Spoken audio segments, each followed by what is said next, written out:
Or can you talk about I can talk about it, but I'm not aware of what really happened to me. Yeah. All I know is that I went to a friend's birthday party. I gave a friend a birthday party. Hello. You thought was your friend? Well, we ain't even gonna touch on that. Yeah, they were never supposed to be in that documentary. Not their names, not their faces, not the footage, and definitely not the quiet meetings that went down behind closed doors when Netflix rolled out that highly anticipated Diddy documentary. You will definitely be upset. You will definitely be upset because you will be outstunning, motherfucker.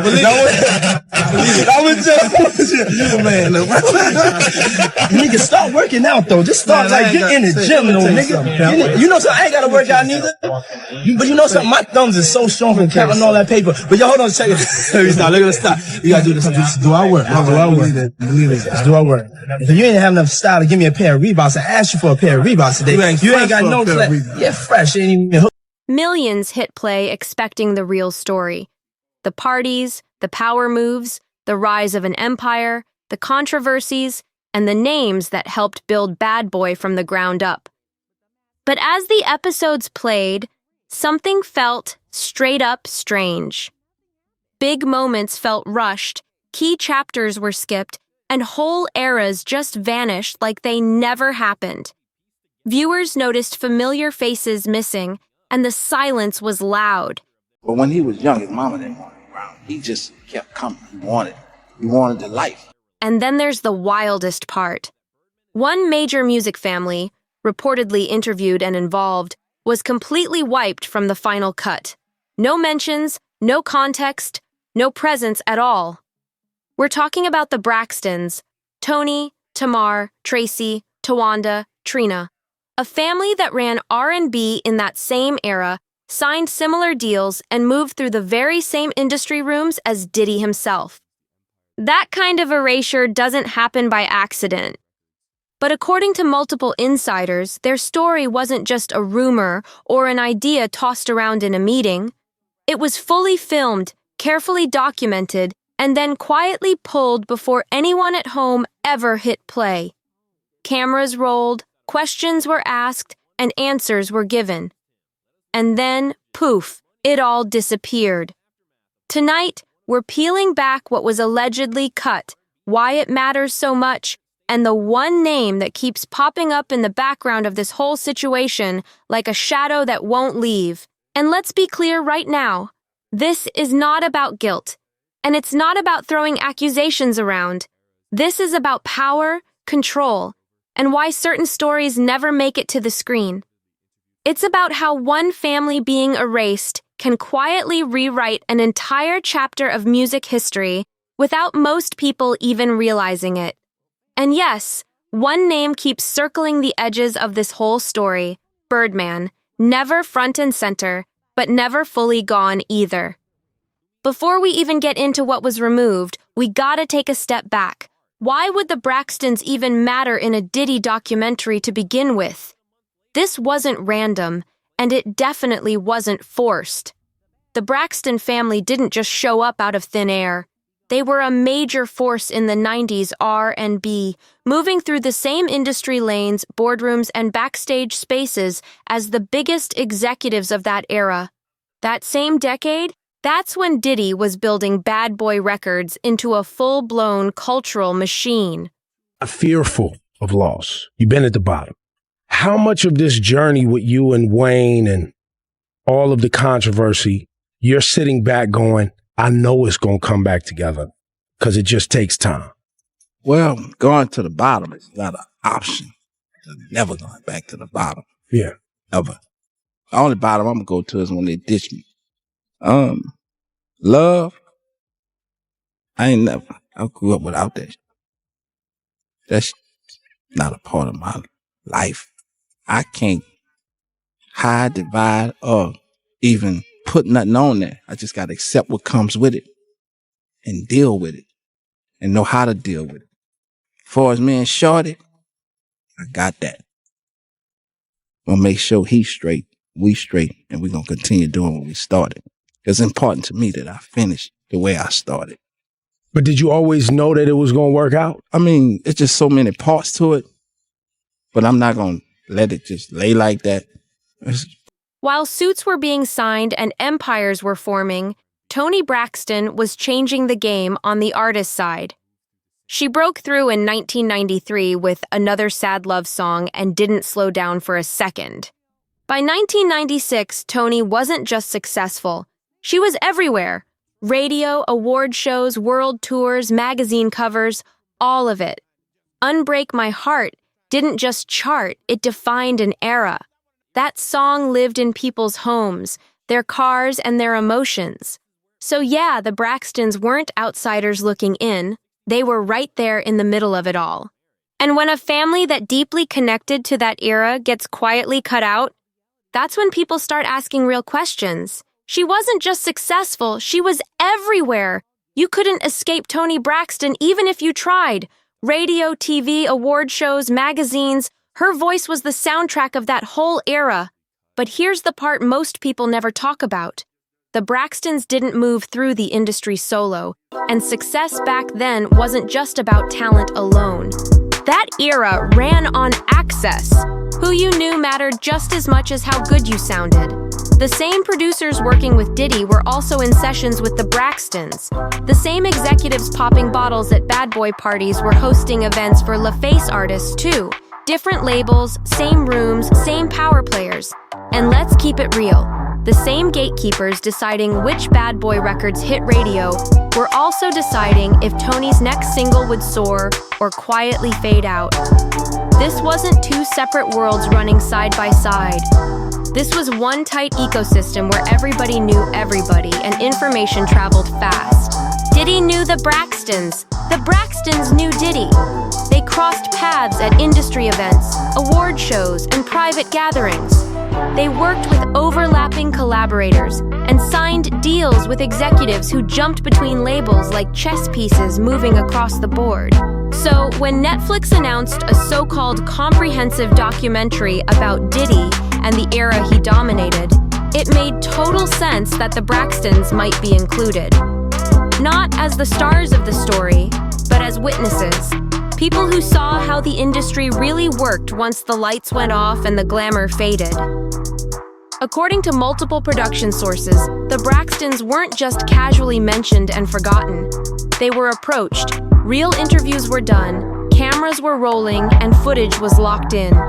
And then, just like that, it vanished. Gone before the public ever knew it existed. That's not a small edit, that's a major decision. Now let's slow this down and explain how these documentaries really get made. When Netflix greenlights a project about someone as influential as Diddy, they don't just press record and toss it online.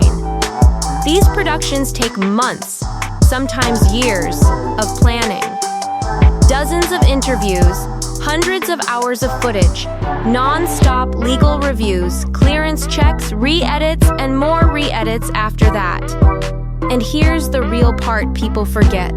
Not everything that gets filmed survives the final cut. Sometimes it's about timing. Sometimes the story shifts direction.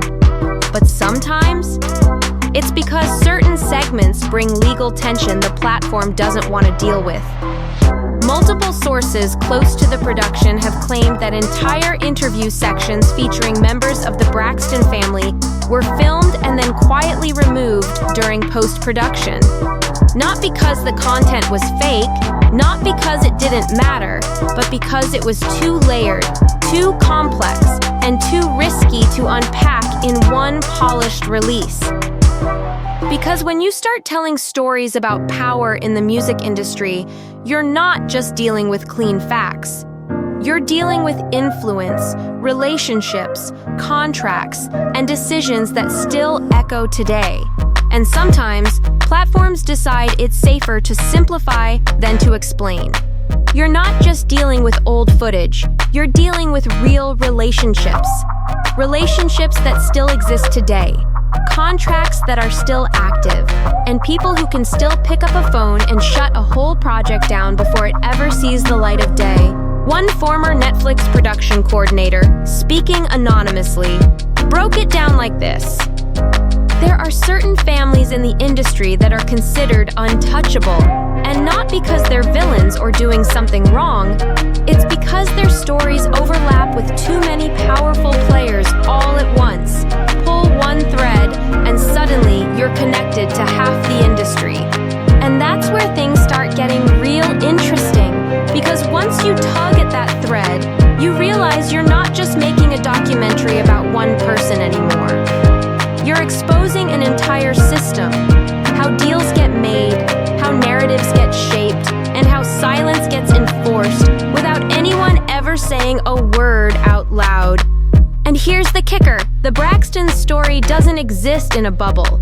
It doesn't stop with one family. It stretches out to executives, producers, gatekeepers, and power brokers who've been running things behind the scenes for decades. And then there's that name, never placed front and center, never officially spotlighted, but always hovering near the edges of the story like a shadow. Birdman, also known as Brian Birdman Williams, is one of the most intriguing figures in modern music history. Co-founder of Cash Money Records, mentor to Lil Wayne, builder of one of the most successful independent labels hip-hop has ever seen. But let's be real, Birdman's influence goes way beyond just one label. And that's where this story starts to widen fast. He operated as what insiders call a connector. Not someone chasing the spotlight, but someone who made the right introductions, set up quiet meetings, and made sure certain conversations happened behind closed doors. Deals didn't just happen, they were guided. And let's be clear right here, Birdman's relationship with Diddy goes back decades. They weren't rivals, they weren't enemies, they were peers in a very specific lane. Both understood how the industry really works, not just as performers, but as power brokers who knew how to move pieces without making noise. But here's where it gets even more layered. Birdman's network didn't stop at hip-hop. His reach stretched into R&B, pop, legal circles, and executive offices. He built relationships with label heads, producers, industry lawyers, and yes, people connected to the Braxton family's wider orbit. Now let's slow this down so nothing gets twisted. There is no public evidence of direct wrongdoing. None. But multiple industry insiders have pointed out something interesting.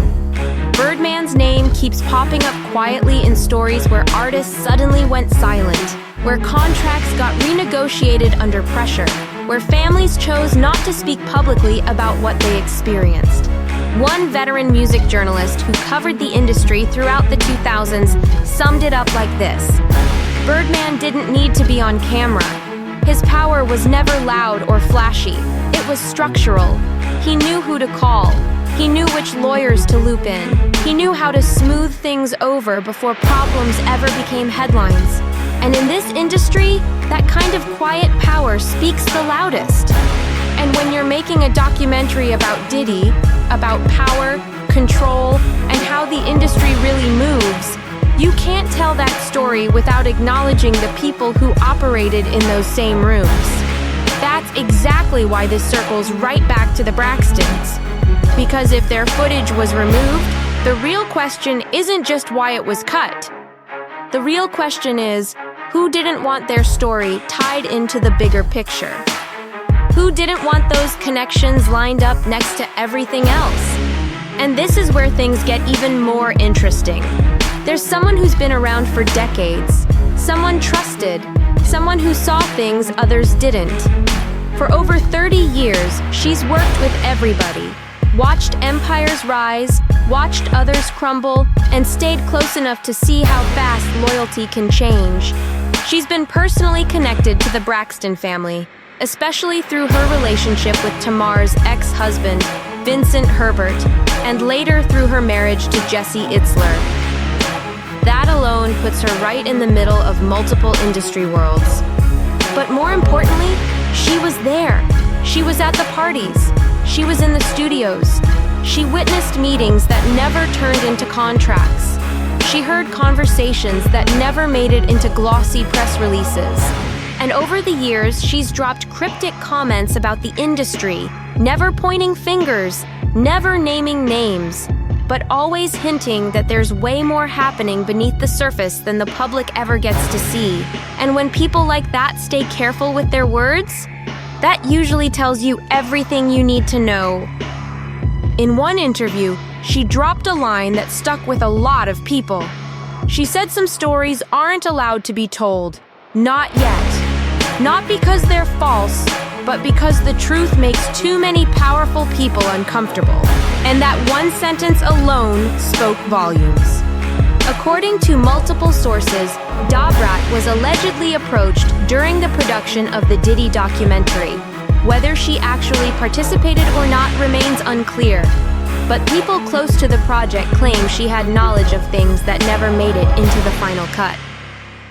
Things that were too sensitive, too layered, and too disruptive to lay out on a mainstream platform.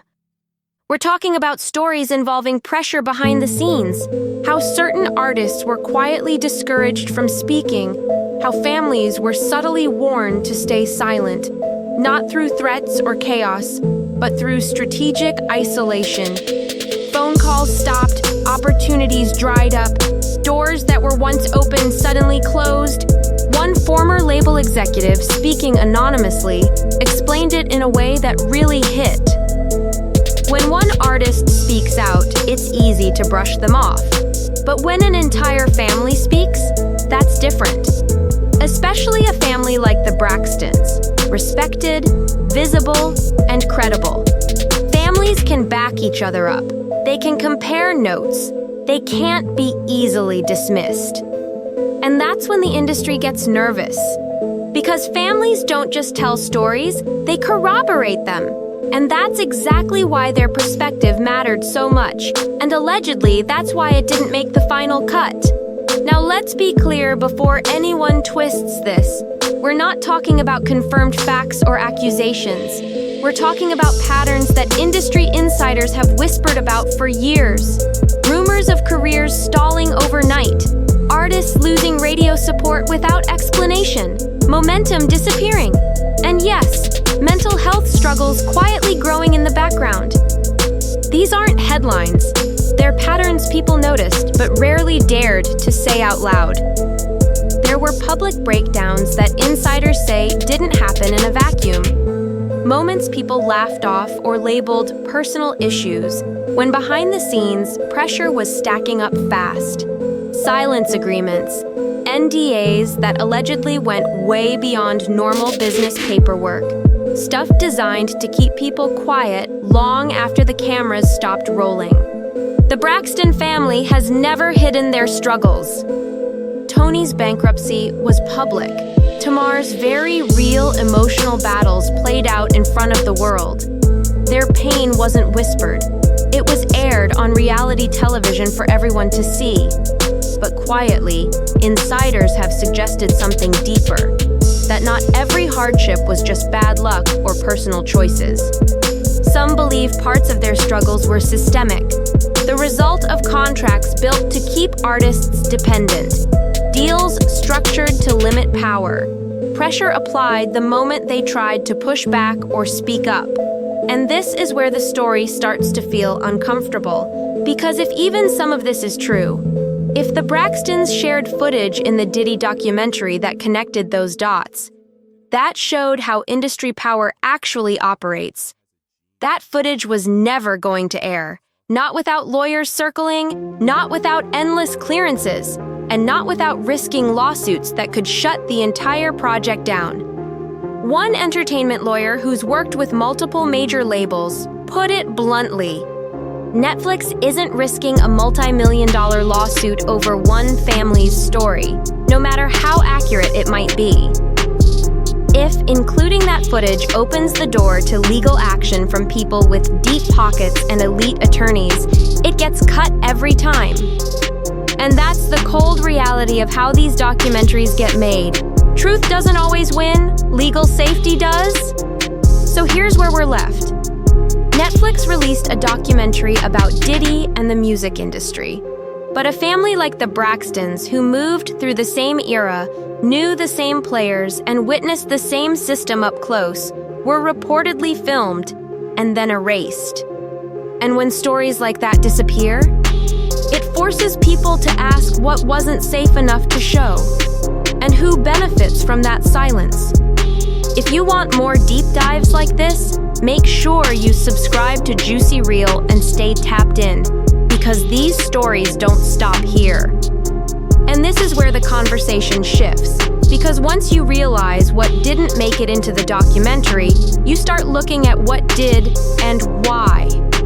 Netflix gave viewers a polished version of the era, the highlights, the surface-level drama, the moments that were already public and legally safe.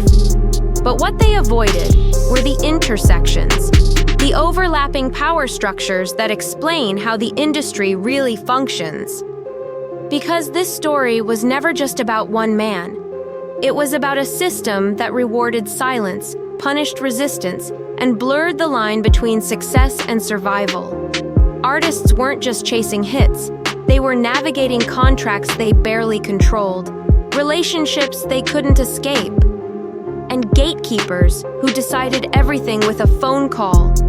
And families like the Braxtons? They weren't fringe observers. They lived inside that system for decades.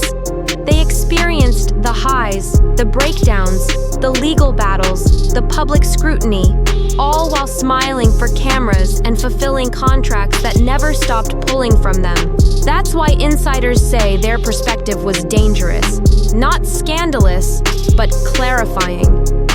Because when you line up multiple stories from people who shared the same rooms, the same executives, the same lawyers, the same pressure tactics, patterns start forming. And patterns are harder to dismiss than rumors. This is also why people in the industry keep saying the quiet part out loud off camera. They'll talk privately, they'll hint in interviews, they'll drop coded language and vague warnings. But when it comes time to put it all on record, silence suddenly becomes the safest option. And that's the takeaway most people miss. It's not about secrets, it's about risk management. Who can afford to speak? Who can't? And who gets erased from history because their truth doesn't fit inside a legally approved narrative? Because when a story is too connected, too layered, and too real, it doesn't get debated. It gets edited out. And that's why the missing footage matters just as much as what made it on screen. And once you understand that, everything starts clicking into place. This isn't about one edit, one family, or one documentary decision. This is about who controls the narrative and who gets written out when the story gets too close to the truth. Because the industry doesn't erase people randomly. It erases risk. It removes anything that could force uncomfortable follow-up questions, legal challenges, or public reevaluation of how power has been used for decades. And families like the Braxtons, with history, credibility, and receipts, represent exactly that kind of risk. That's why insiders say silence is rarely demanded directly. No one has to threaten anyone. No one has to raise their voice. The message is delivered through missed calls, stalled projects, delayed approvals, and sudden creative differences. It's clean, it's quiet, and it works. And over time, people learn the rules, speak too loudly, and doors close, ask too many questions, and opportunities disappear.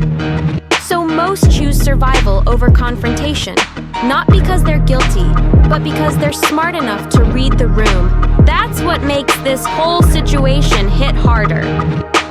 Because if the Braxtons were interviewed, if they did share their experiences, then what was removed wasn't gossip or drama. It was context. It was connective tissue that explains how so many similar stories keep repeating across generations of artists. And that's the part that doesn't sit right with people who know the business. Because when the same patterns show up again and again, different faces, same outcomes, it stops feeling coincidental. So no, this isn't about proving anything in a courtroom. It's about recognizing how history gets curated, how legacies are protected, and how truth gets trimmed down until it's safe enough to stream. And if you're watching closely, you'll notice something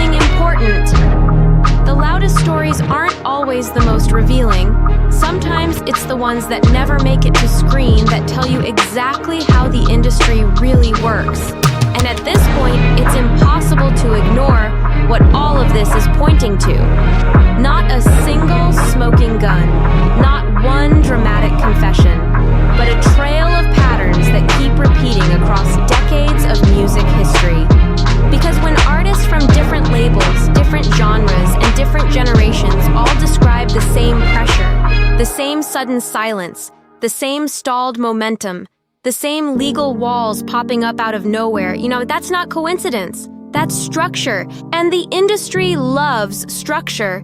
It keeps things predictable. It keeps power centralized. It keeps people in line without ever having to say the quiet part out loud. That's why so many stories sound unfinished. Why so many careers feel like they stopped mid-sentence. Why so many artists say, I can't talk about that, even years later. It's not fear, it's awareness. They know how far the reach goes. And this is where the Braxton's situation becomes symbolic. Not because they're the only ones, but because they're one of the few families with enough visibility, longevity, and public record to show the full cycle.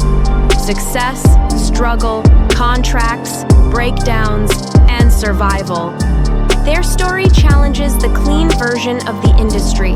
The one that says talent always wins, that hard work is enough, that everything bad is just personal failure.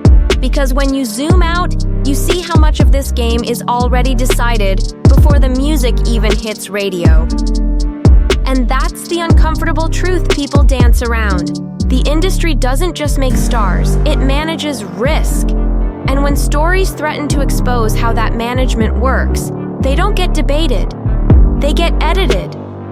So when footage disappears, when names go unmentioned, when entire perspectives are missing, that absence is doing just as much talking as any interview ever could.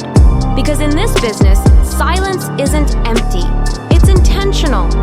And when you zoom back in on the Braxtons and Diddy specifically, the overlap becomes impossible to ignore. Not because they were inseparable or publicly aligned, but because they moved through the same industry pipeline at the same exact time.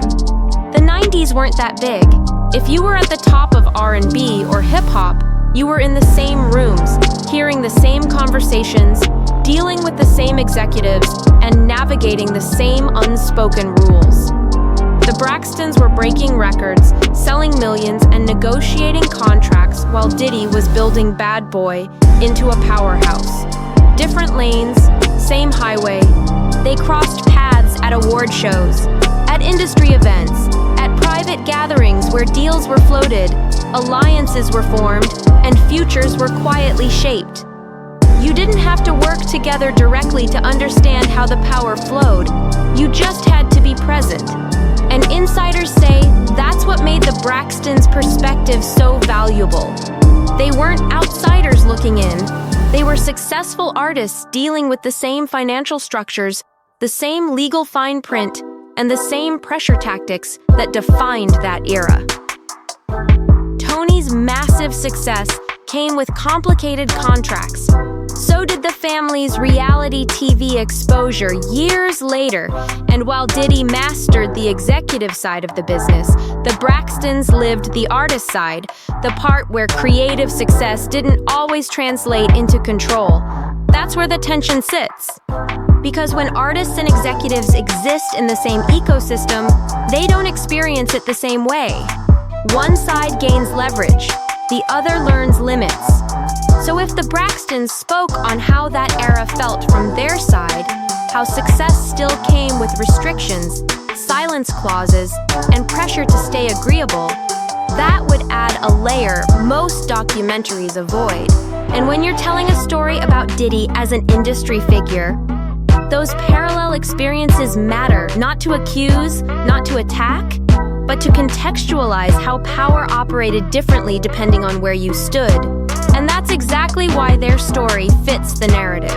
And exactly why, according to insiders, it may have been too real to include. Their footage was allegedly removed, and to this day, nobody will say exactly why. No explanation, No clarification, just silence. And that silence is what keeps people asking questions. Because if the Braxtons had nothing to do with Diddy's story, why were cameras rolling in the first place? Why were interviews conducted at all? And right before the story reaches its breaking point, there's one more layer people keep overlooking. Because this isn't just about missing footage, it's about timing. When stories surface, matters just as much as what they say. Industry insiders have quietly pointed out that documentaries like this aren't just historical projects. They're strategic releases. They drop when legacies are being reassessed, when public interest is peaking, and when platforms feel confident they can control the narrative without blowback. And that's where things get tricky. Because the Braxton story doesn't sit comfortably in the past. Their contracts, relationships, and experiences stretch across decades, into eras where some of the same power players are still active, still influential, still connected. That makes their perspective risky, not explosive, but inconvenient, because it doesn't just describe what happened back then. It hints at how much of that system never really changed. And insiders say that's why this decision wasn't just about editing, it was about exposure, about what happens when you connect too many people, too many contracts, and too many quiet understandings into one clear narrative. Because once you show how artists moved, how families were managed, and how silence was rewarded, you don't just tell a story. You challenge the foundation the industry still stands on. That's also why so many people involved won't speak publicly, not even now. Not because they're scared, but because they're still tied in, still bound by agreements, still aware of how fast support can disappear. And this is the moment where viewers start realizing something important. The most powerful part of the documentary might not be what aired, but what was carefully left out. The gaps, the pauses, the missing voices that were supposed to add depth, not drama. Because when a project claims to tell the full story, but certain perspectives are quietly removed, it forces one uncomfortable question. Who decides what full really means? And once that question is asked, there's no going back, because silence suddenly stops looking accidental. And if the footage was cut for something simple like time constraints or relevance, why does everyone suddenly go quiet when the topic comes up? That's the part that doesn't add up. The Braxton family has never publicly confirmed or denied whether they were interviewed for the Netflix documentary. Netflix hasn't released a statement explaining why any Braxton-related footage may have been removed. And Diddy's team, completely silent. But behind the scenes, the whispers haven't stopped. They're coming from production assistants who were there, from former label executives who understand how these decisions really get made, from journalists who covered that era and know exactly which stories are still considered too sensitive to put on record. And those whispers all circle the same idea. Some stories aren't dangerous because they're false. They're dangerous because they connect too many dots at once. Because they don't just point at one person, they reveal how the entire system functioned. Here's the part people don't like to admit. When you remove a voice from a documentary, you don't erase the past. You don't undo what happened. You just delay the reckoning. You push the truth further down the road and hope that when it finally resurfaces, the people who benefited from the silence are no longer in position to stop it, retired, disconnected, or simply no longer powerful enough to control the narrative. And history shows this pattern over and over again. Stories stay buried for years, sometimes decades, until suddenly they're not. Until someone talks, until paperwork surfaces, until perspectives line up in a way that can't be ignored anymore. That's why missing footage matters. Not because it proves anything on its own, but because it signals that something didn't fit neatly into a legally safe storyline. Something complicated, something layered, something that couldn't be reduced to a soundbite without consequences. So now the question gets passed to you. What do you think happened? Was it just editing, timing, or was it a decision rooted in risk, connections, and power? And if you've seen things, heard things, or lived through that era, maybe it is time to speak. Because silence only protects the system, never the truth. Drop your thoughts in the comments, and make sure you subscribe to JuicyReel for more deep dives like this, because the stories that get edited out are usually the ones you need to hear the most.